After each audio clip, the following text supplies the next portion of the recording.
everyone. It's been a few days.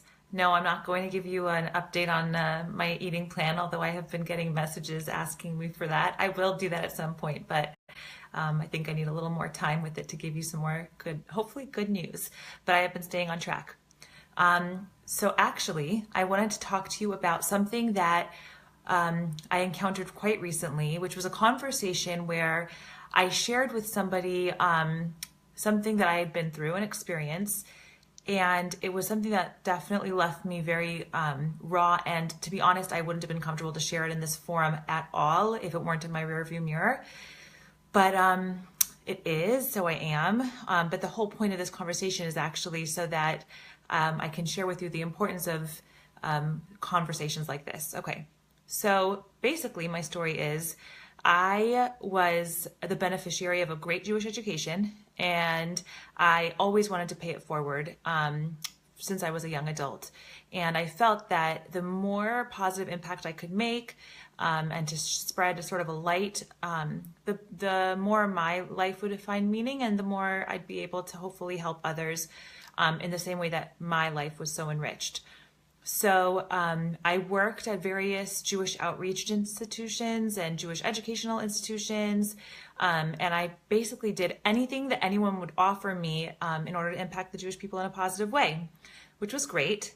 And I met my husband, and he got smicha, he became a rabbi, and we took a position together on campus where we got to work with students who were amazing, and it was my dream job. I mean, I was sitting in Starbucks all day long and basically meeting one young woman after the next, and on the opposite side of Starbucks was my husband, and he was meeting one young man after the next as well, and having these heady conversations that would leave me totally floating when I got home.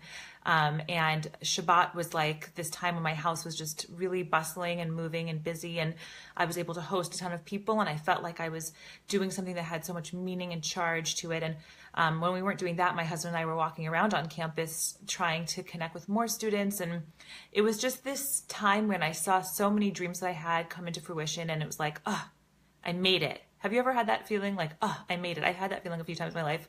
Funnily enough, every single time I've had that feeling, the floor kind of gets ripped underneath me, which is, I think, the whole point. But anyway, I'll stay on track. So we had this incredible experience, and after a couple of years, my husband basically shared with me that this was not what he wanted. He was not interested in living this power couple life of Jewish outreach and Jewish education that I thought that he wanted. Well, maybe I told myself that he wanted, and I convinced him that he wanted, and I helped encourage him along the path.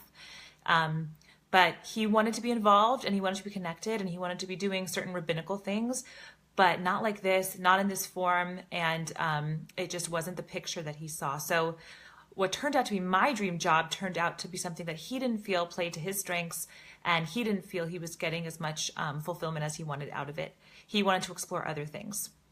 So under normal circumstances, obviously I want my husband to be successful and happy. I'm not a monster.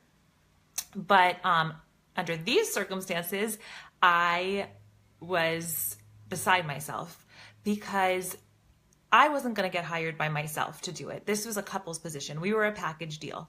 So for me, suddenly to not have my husband next to me, like with me as this package, what was I anymore? What marketable skill could I have possibly to offer?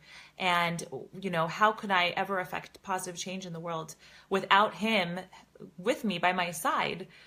And the worst of it was he didn't really know what the next step for him was, which was the scariest part of the whole thing, because if he didn't know what the next step for him was, then what was the point of ruining our lives over this? So I basically felt like a huge failure and was totally in despair. And I said, I guess I'm going to go live in the same city as my parents and my sister and people who knew me since I was a baby, so that I can crawl back into fetal position and I can just kind of recuperate and, bury myself. And it'll be a short-term thing, and then we'll figure it out. And anyway, several years later, here I am, still here. And now I'm able to see that what I went through was a total identity crisis. I thought of myself essentially as one thing, and it turned out that those aspects of myself that were being realized were not available to me anymore, and therefore I was nothing. Like, what was I? And I didn't know who I was, and I didn't know what I could offer, and I didn't know what the point of it everything was. So I decided, okay, one thing is for sure, my husband and I, professionally, we are our own entities. We have to be independent from each other. And I started teaching Jewish, I started teaching children in a classroom, Jewish education. And that was my best version of the kind of thing that I had been doing before, but it wasn't the same thing. It was different. And I was grateful for that position, and I enjoyed it, but it was definitely something different. And my husband went on to doing corporate work and doing rabbinical things on the side, but it was a very different lifestyle than what we had been living before. And it was really hard for me. And I didn't get it. I didn't understand why. Like, I had so many friends whose husbands were in outreach and they were rabbis, and my friends were like, oh, your husband isn't doing this anymore. Lucky you. You're relieved of this burden. And I'm like, are you kidding? I wish I could be still doing what I was doing. It was my dream job. So with the passage of time and a lot of help and a lot of talking and exploration, I was able to understand that actually God had bigger things in store for me than I ever thought possible. And that I had started on a campus thinking that I needed to hide behind my husband or be a part of a package, but actually, God wanted for me to be able to stand on my own 2 feet and be able to perhaps affect change on a more global scale. And for me, and it's taken me years to be able to say that, but having this ability to look in the rearview mirror at the feeling of, like, I don't know if trauma is too strong a word, but I felt like my whole world was like crashing down, everything I knew. And then to be in this new place, it's like so eye-opening. It's so eye-opening because every single thing that happens in our lives that feels like this murky, foggy, weird thing that we don't understand, and it's just horrible and it stinks and I don't get it and I don't deserve it, or do I deserve it and am I a failure? All those moments, they're not purposeless. There's something to be learned from that dark place. And it was so important for me to learn that because I needed to develop that confidence to be by myself on my own 2 feet doing my own thing. And that definitely has made me a stronger person and able to impact in a greater way. So it has a happy ending, as I hope most stories do like this. But the catch is that I was never able to tell this story when it was unraveling. And I would come across people from my old life on campus and feel like I wanted to just shrink. And I was totally mortified. And I was recently sharing this whole thing with somebody, and then she shared with me a whole vulnerable piece of herself. And her conversation that she had with me, her side of it was an ongoing journey that she was having. So there wasn't yet that happy ending that is so gratifying to see, but it hadn't happened. It's not happened yet for her. She's still in the middle of it. She's still working it out. And so at the end of the dialogue, I think she was feeling like bare, like vulnerable, like, hung out to dry, because here she had shared part of herself that was more painful because my story had closure. And she said to me, please don't share this with anyone. This is so confidential. And I said, of course, I would never share this with anybody. Like, who am I going to tell? I mean, I'm not telling you anything, but I'm just saying it was something I would never dream of sharing. I would never dream of sharing. I mean, it would be insane and not something I even desire to do. So, but what it taught me was we fear vulnerability so much. We fear admitting failure so much. Brene Brown, who is this big TED Talk sensation, she's a researcher, she's a scientist, and she researches vulnerability and shame. And oftentimes, because of her incredible success at her TED Talks, she has calls from these Fortune 500 companies, and they ask her to come and speak, and she's like, great, sign me up. And they answer her, well, just one catch. Can you not talk about vulnerability or shame, which are the things that she has researched and she's an expert in? And she says, well, what do you want me to talk about? And they say, well, can you talk about innovation and creativity?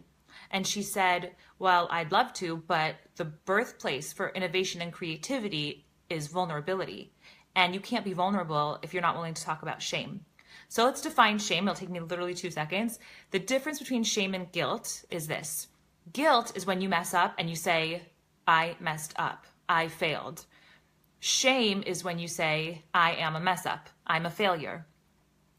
I walked around for those years ago feeling shame. I messed up, I'm an essential failure because my whole dream job has just shattered and I'm never going to be able to get back to that.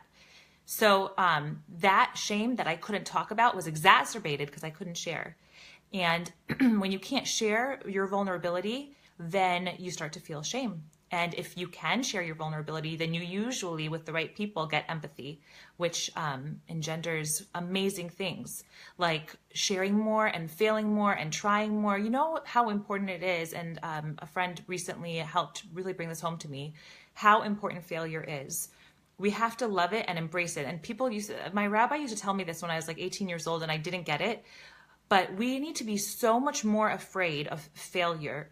We need to be so much more afraid of not trying than we need to be afraid of failure. We have to, if you're not failing, it means you're not trying. There are, investors who won't make the investment if the company hasn't gained and lost $1 million twice. I mean, this is athletes. I don't know sports, but Babe Ruth apparently has a 0.3 something batting average, which is apparently legendary. And that means that, 2/3 of the time he's striking out. So if you want to be legendary, you need to strike out 2/3 of the time. You need to fail 2/3 of the time. And if you want to do that, you better get used to a lot of vulnerability and you better get used to sharing, because otherwise you're not going to have any deep connection. And I meet so many people hungry for deep connection every single day. I thought to myself, and this is the last thing I'll say, I thought to myself, how am I going to incorporate Torah into all of this? What does this have to do with Torah? Maybe there's like a biblical personality I could bring up who was vulnerable and shared, and we use guilt for sure in a positive manner because we want to then correct ourselves and apologize and do better and change, whereas shame is so self-defeating. How can I show that in the Torah? And then I was like, bing, light bulb. I realized it was so obvious because the entire Torah is one big book of failures. The entire Torah is basically telling us how the Jewish people failed again and again and again. And it's telling us how the greatest leaders of the Jewish people failed again and again and again. So you want to look at a blueprint for failure, open up the Torah and you'll see it. And when the Jews were on their highest level, they were failing. And when their leaders were on their highest level, they were failing. So point of the story, and I know there was a cop out here because I did share a vulnerability story that happened years ago and there was closure, but still counts because it's not something I'm used to sharing in this public manner. But maybe I'll try to think of something that's a little bit more current. But the idea is, let's not be afraid of vulnerability, because if we want deep connection with people, we have to be able to do it.